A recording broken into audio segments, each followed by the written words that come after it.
Good morning, ladies and gentlemen. Welcome to the New Boston Community Church virtual service for Sunday, the first day of November. We'll be having communion at the end of the service, so if you would like to take communion with us, just please get yourself a beverage and some bread or crackers or something, and we will celebrate the Lord's Supper together at the end of the service. I want to thank Karina in advance. She's doing double duty today. Sam is off, and Karina is playing and singing, a very talented lady.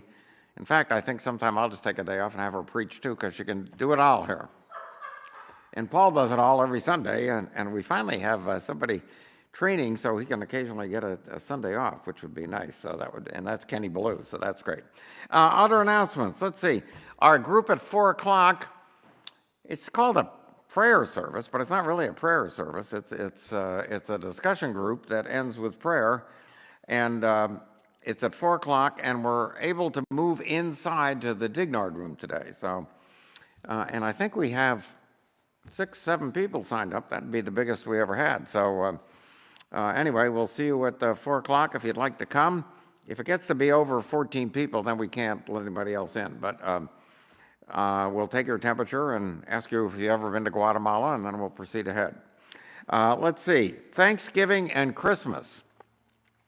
We always do what is really a ministry of Thanksgiving food baskets and then Christmas food baskets. And at Christmas, we add in gifts for children who might not get them otherwise because Santa's busy helping everybody, and their parents don't have too much to help Santa with. So we take part in that, and it's a great thing, but it takes a lot of people. And in this day of social distancing, it would be very difficult. So we're still doing this, but we're doing it differently. So we're going to give perhaps turkeys, but then the rest of the food for Thanksgiving and the rest of the food for Christmas will be in terms of gift cards that the folks can use at the drugstore if they don't have, at the grocery store. If they don't have the ability to get to the grocery store, we will make sure they get rides. I'll certainly make sure of that. And also at Christmas, instead of getting Christmas lists from people and then folks in the congregation and the community would buy the gifts and bring them in, and again, it takes a lot of people and a lot of movement, and so instead of that, we will have gift cards so parents can get their children gifts. So if you would like to contribute to any of those things in a special way, if you simply send a check to the church or go on the church website and give through your debit card or whatever, and make sure it's marked for Thanksgiving and Christmas, that would be a great thing as well. Then I have down here auction, and I just remember what that means. We are starting today, actually, an online fundraising auction, and there's a lot of great things on here. We got a certificate in the mail just this week from a gentleman who runs Charlie's Driving School, who's giving us a free driver ed instructions for a whole course of driver ed. So if you have a teenager or someone who needs driver ed training, you can bid on that at our online auction. Now, how do you get to the right spot? We'll have something on our website, which is Community Church, all small letters, communitychurchnewboston.org, and you can look on there and we will have the information as to how to bid with our online auction. So I think that's all the announcements. Anybody else know of any announcements? No? So I think we're good. So we begin the service with our morning prelude.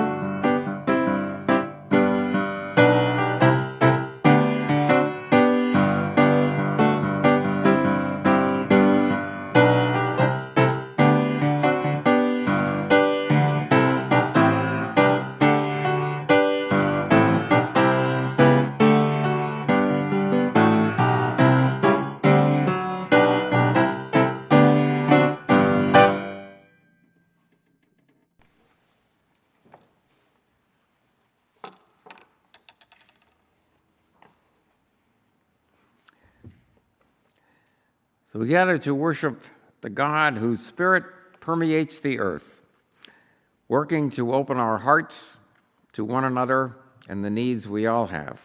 a need for love, a need for companionship, a need for the necessities of life, and a need for a faith that tells us that there is a God who cares. And we begin to worship as we sing our opening hymn, which is certainly a good one, all three verses of number 415. 415.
Our scripture lesson number 1 today is from the book of Isaiah, the 61st chapter, and we'll read halfway through verse number 2. And then you'll find out during the sermon why these are key verses. The Spirit of the Lord God is upon me, because the Lord has anointed me. He has sent me to bring good news to the oppressed, to bind up the brokenhearted, to proclaim liberty to the captives and release to the prisoners, to proclaim the year of the Lord's favor. And I think before we get to our anthem, I'll say the prayer I should have said before the first scripture reading. So let us pray. Gracious God, there are days when darkness seems to pervade our souls, when we feel tired and lost and sometimes without hope. Yet your Spirit is one of love, is one of support, is one of looking ahead and looking out to help not only ourselves but to help others. Be with us as we worship, we ask. Help to open our hearts to one another, we ask in Jesus' name. Amen. Now, Karina will do us the honor of singing an anthem.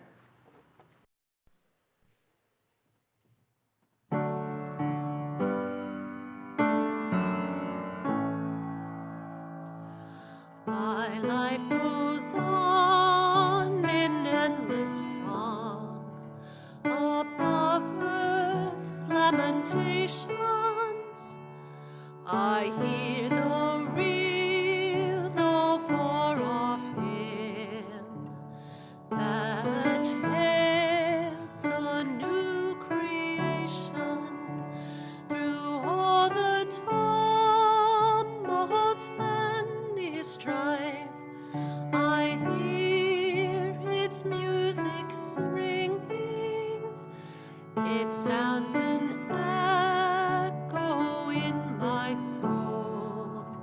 How can I keep from singing?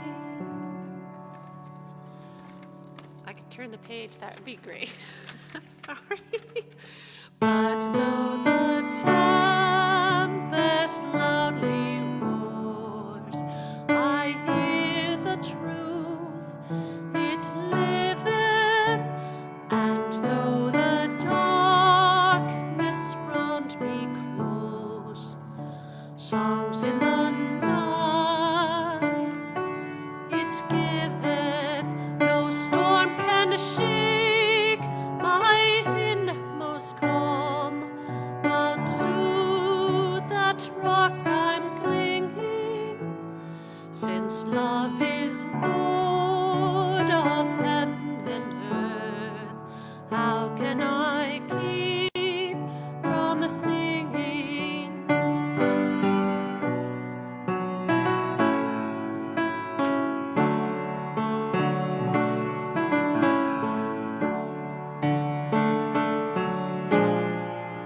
When tyrants tremble in their fear, and hear their death knell ringing, when friends rejoice, both far and dear, how can I keep from singing? In prison cell, in dungeon vile, our thoughts to them are winging, when friends by shame are undefiled, how can I keep from singing?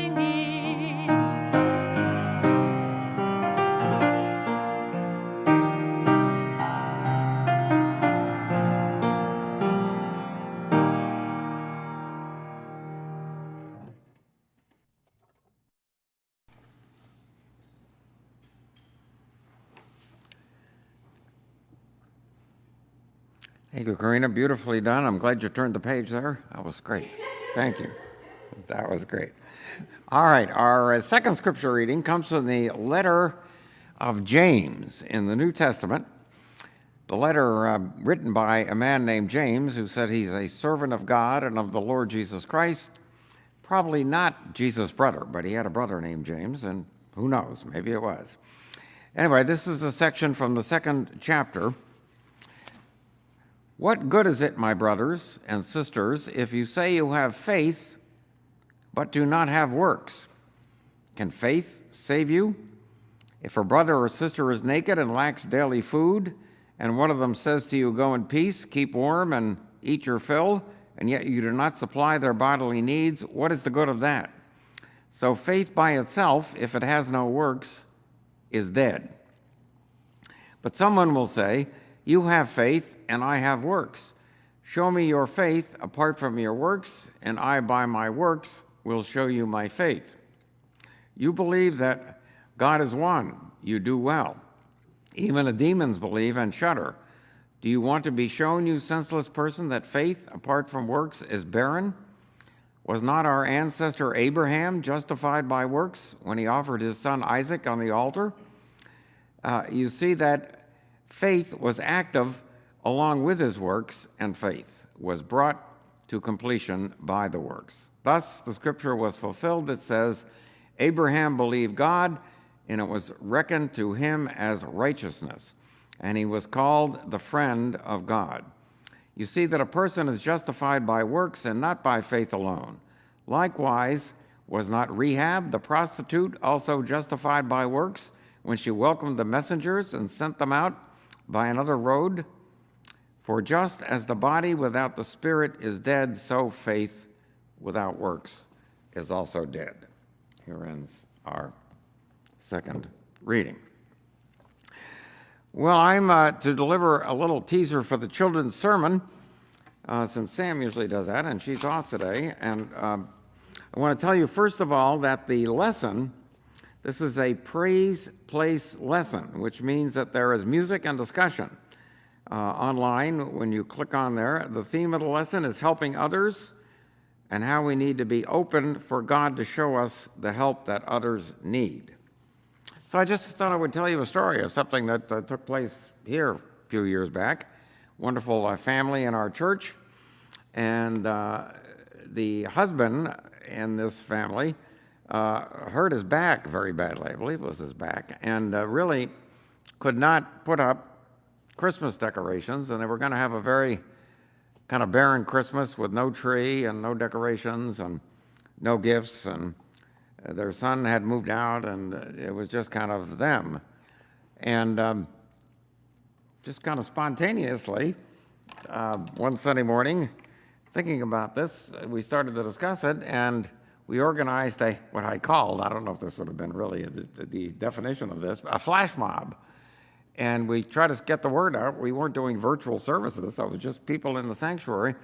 Tell other people that aren't here today, and let's meet at 2 o'clock, and we'll bring a Christmas tree and gifts and decorations to these folks' house.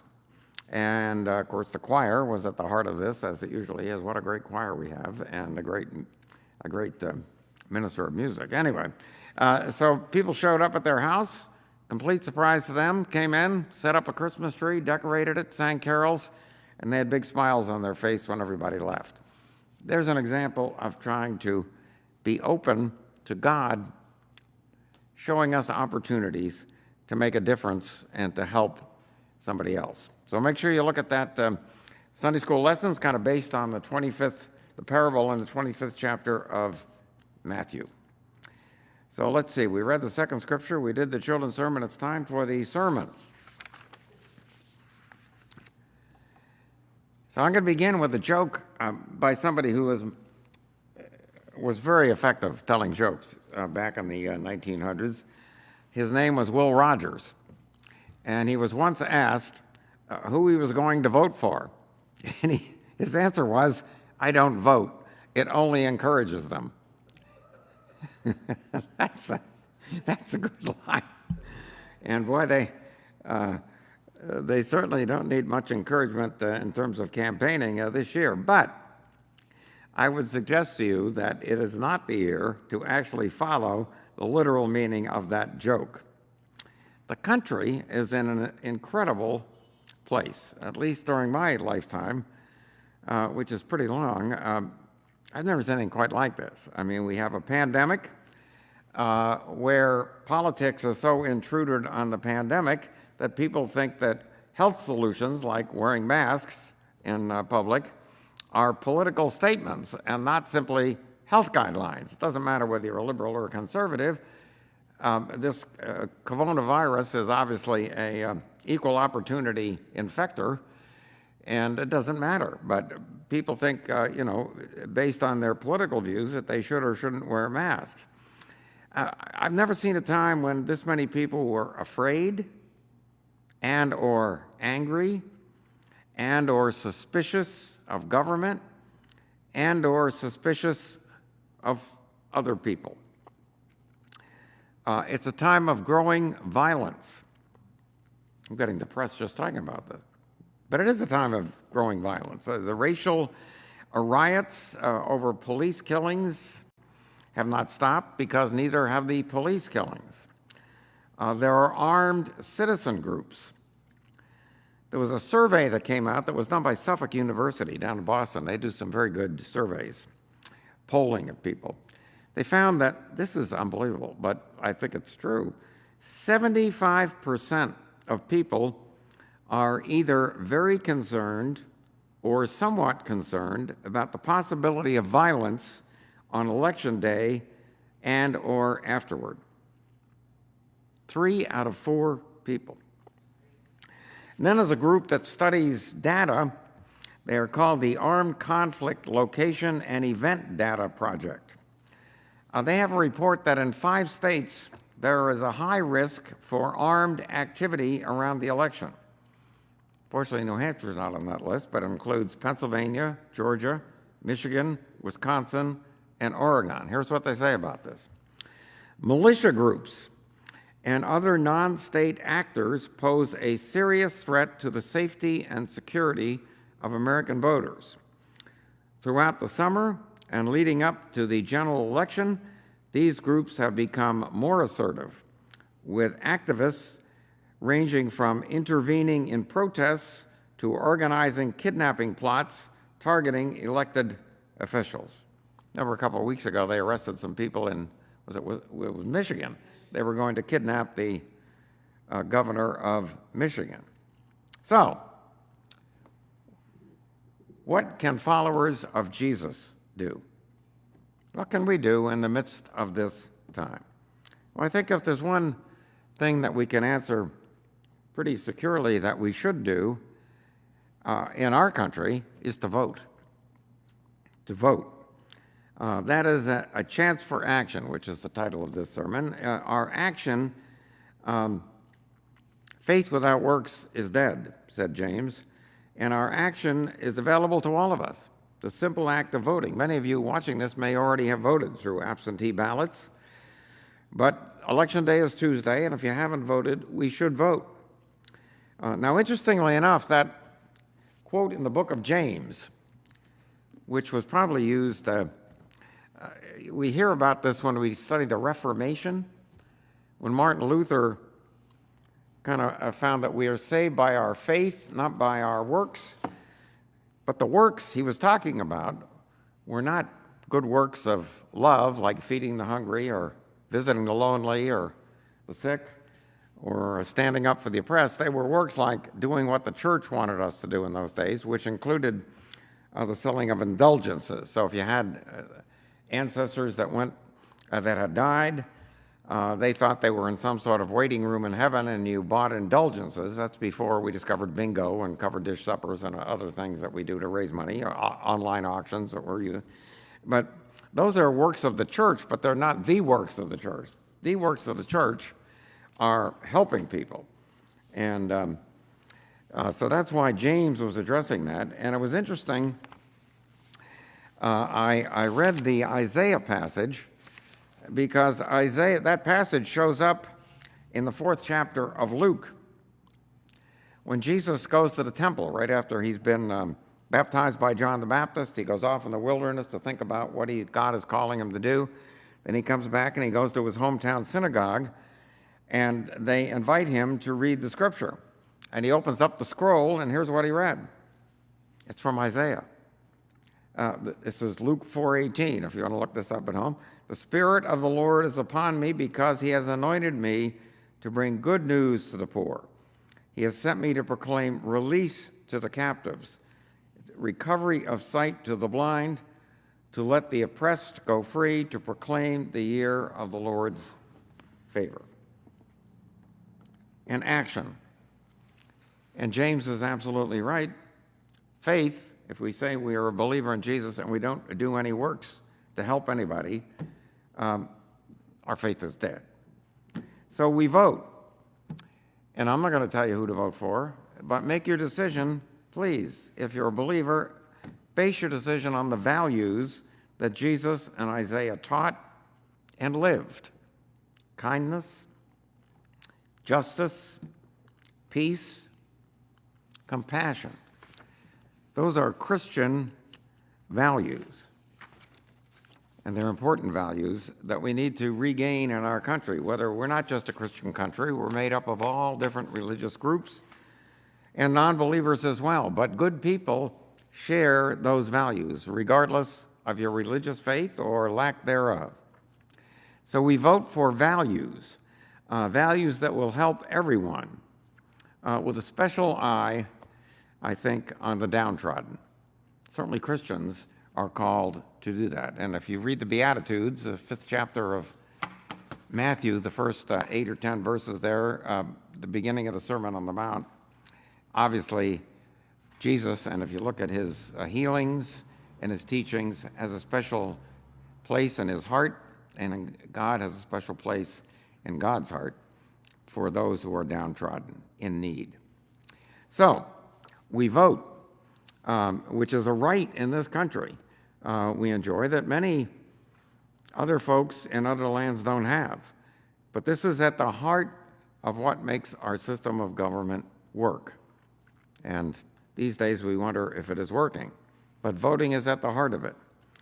So, I thought I would give you a couple of examples of something else, and it's tamping down the heated rhetoric that certainly exists in our land. Yes, we are passionate about issues, but we need to realize that others who don't share either the same passion or the same viewpoint are equally citizens and our fellow neighbors and friends in this country. So I give you a couple examples from our history. First of all, in 1858, the Republican Party was relatively new. They had had a candidate for president in 1856 who had lost, but then after that, they were trying to have candidates run for office that were based on the concept that slavery was wrong. The more moderate ones simply wanted to stop the spread of slavery to the new territories that were becoming states. The more passionate ones about that issue among Republicans wanted to just end slavery, period. They put up a candidate to run against an incumbent senator named Stephen Douglas in the state of Illinois. The candidate's name was Abraham Lincoln.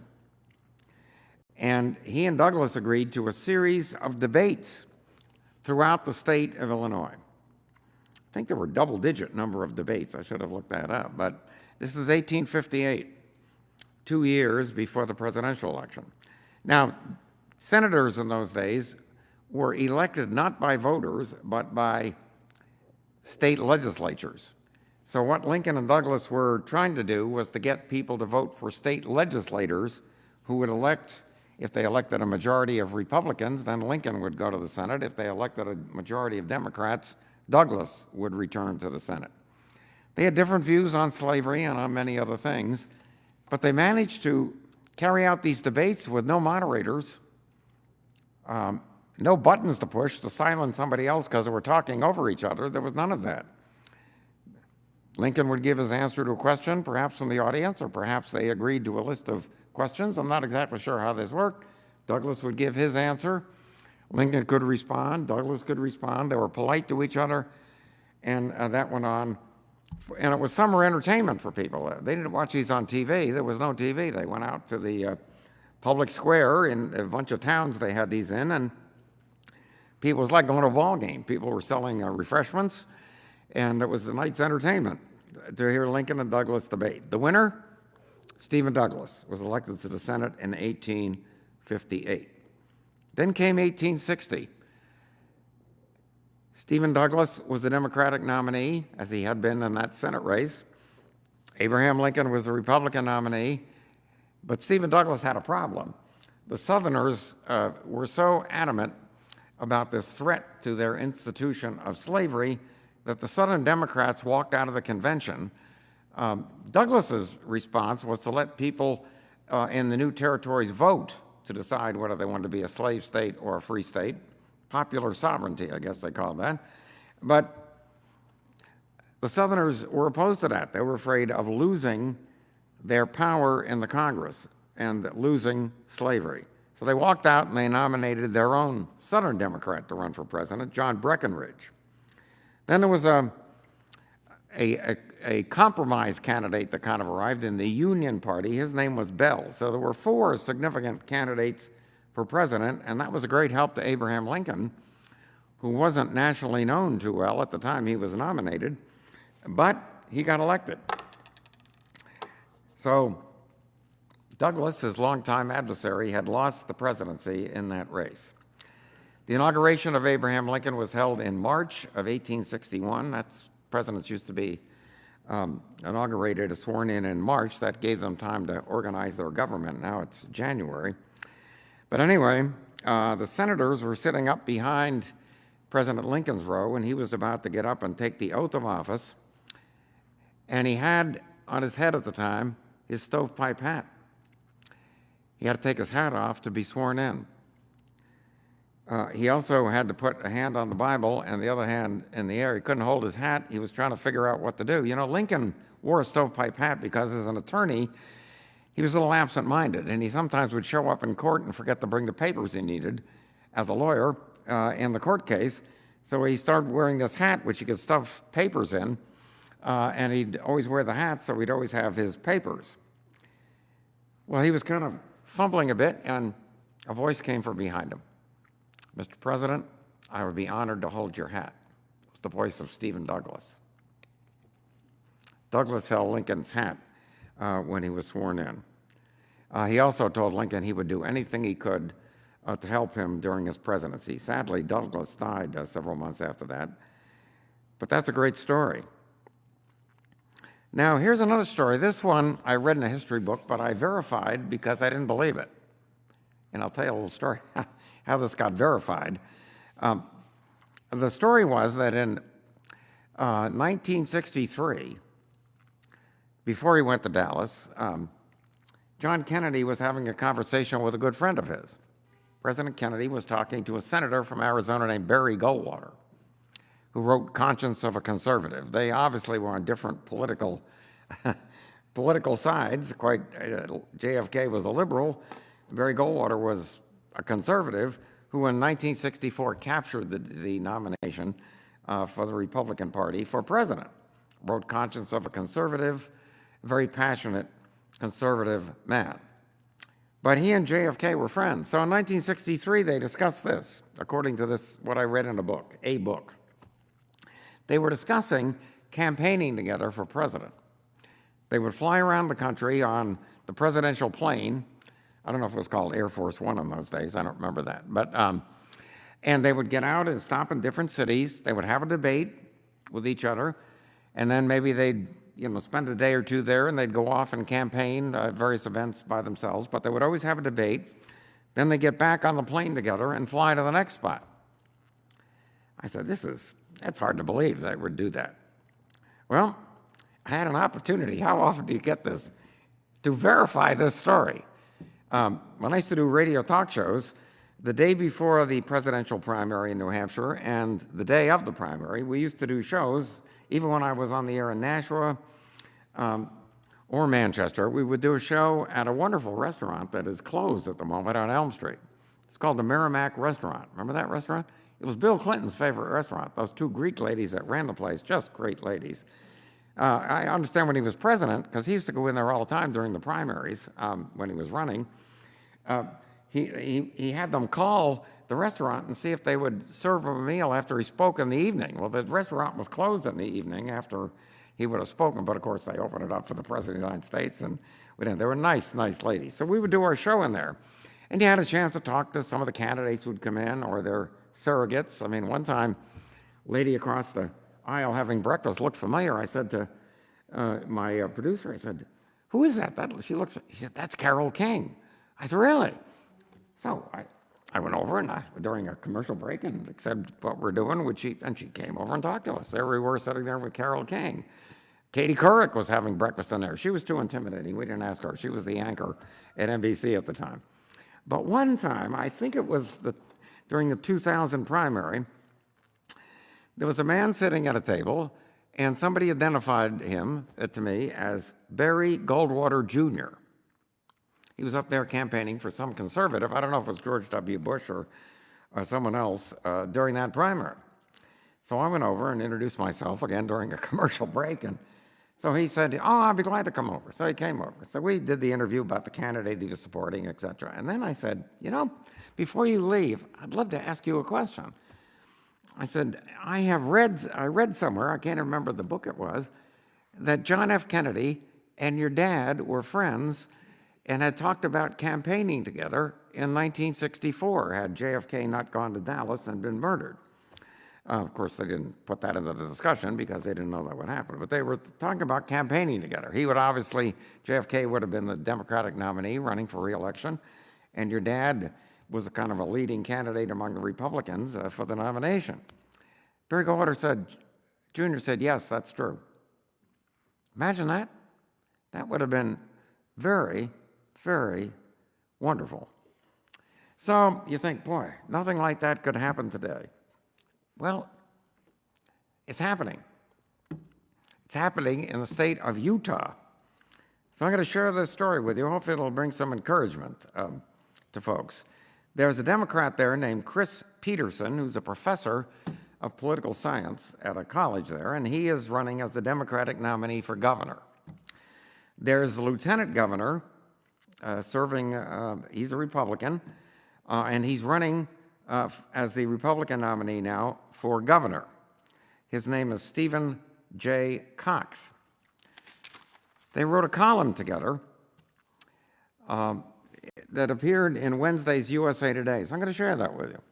It's food for thought, and I think it's a piece of information that gives us maybe a little hope.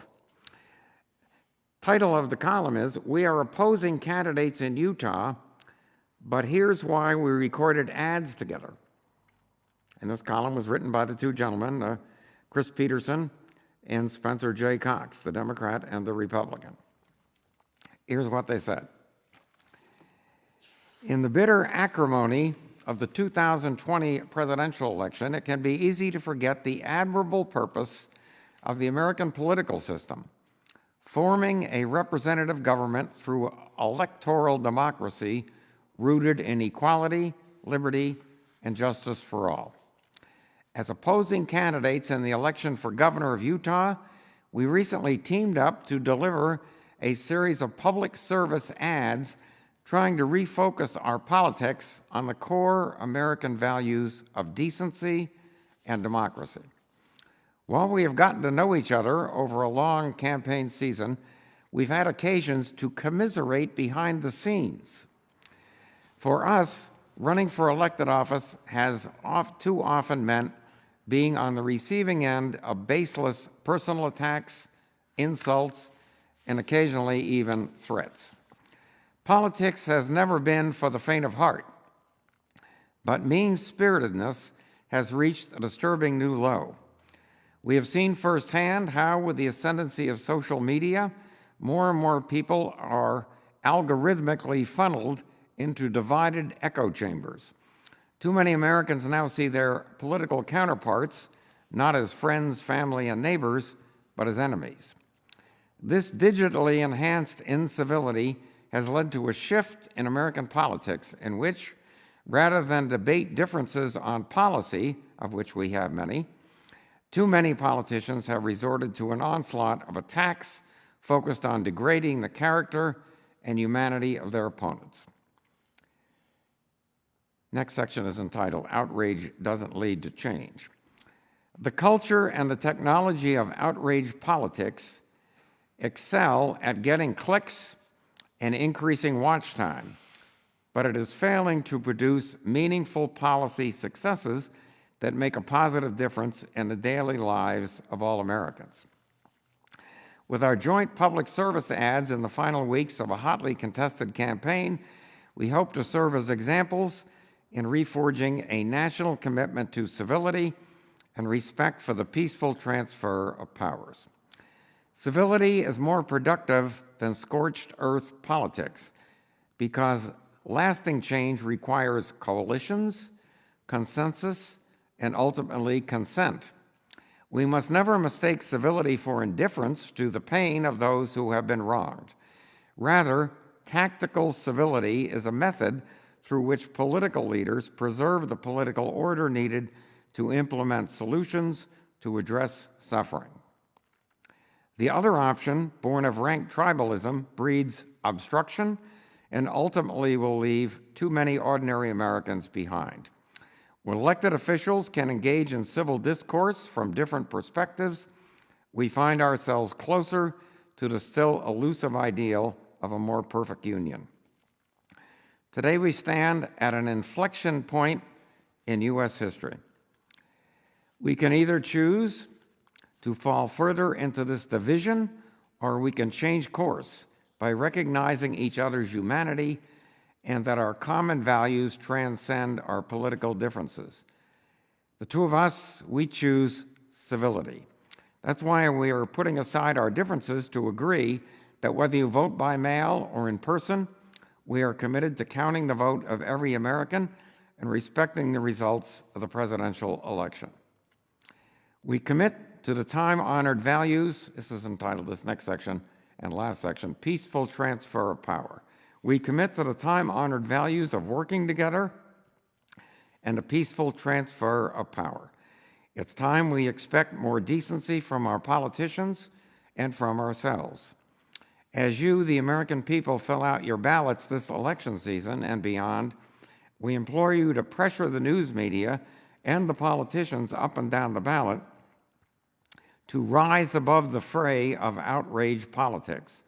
Altering the culture of our government and society begins with you.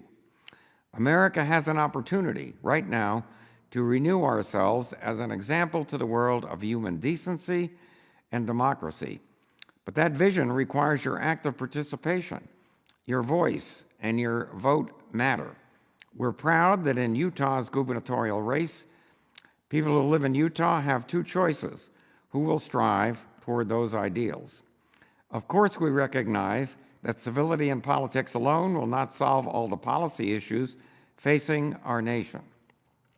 Being nice to each other won't make COVID-19 go away, bring back all the jobs we've lost over the past year, put our finances in order, or protect our environment for future generations.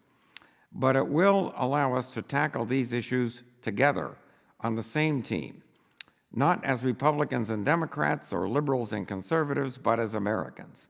When we work together and recognize each other's humanity, there is no problem too large for the American people to solve.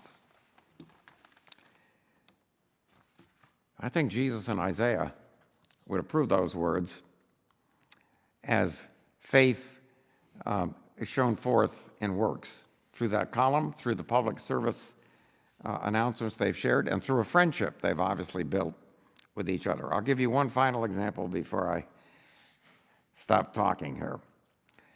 Remember when Barack Obama was elected in 2008, defeating John McCain?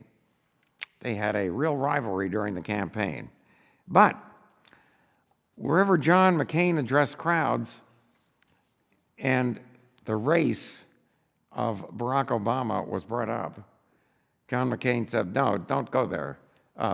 While Senator Obama and I have our differences, he is a very patriotic and a very good human being.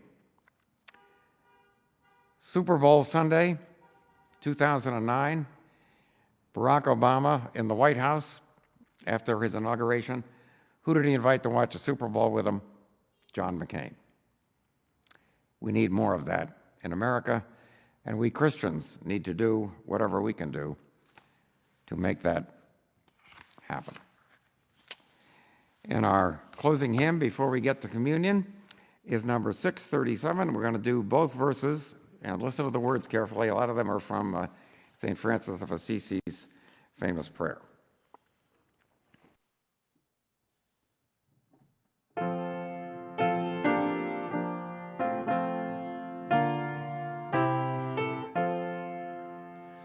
Lord, make us instruments of your peace. Where there is hatred, let your love increase. Lord, make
This table is not the community church table nor the Presbyterian church table. It is the Lord's table, and all are welcome to partake in his meal.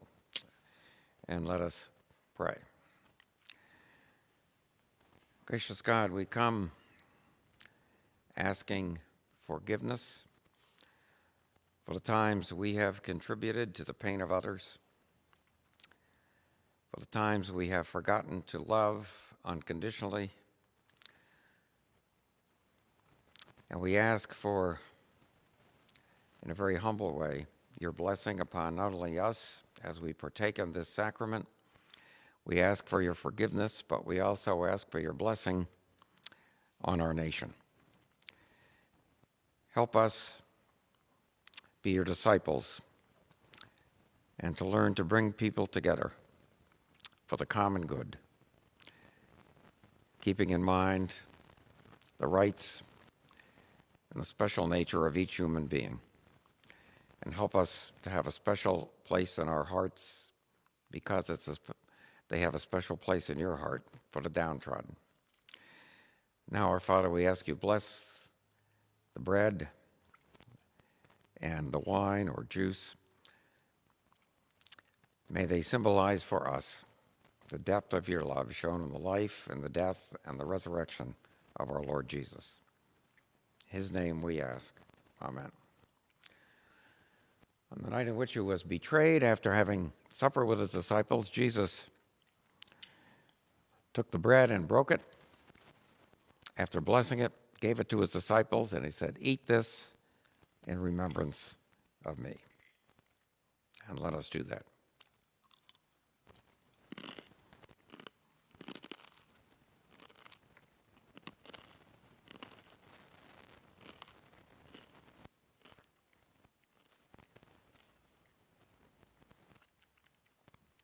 The same way he took the cup, he said, "This cup represents my blood, which is about to be shed for you. Drink this in remembrance of me."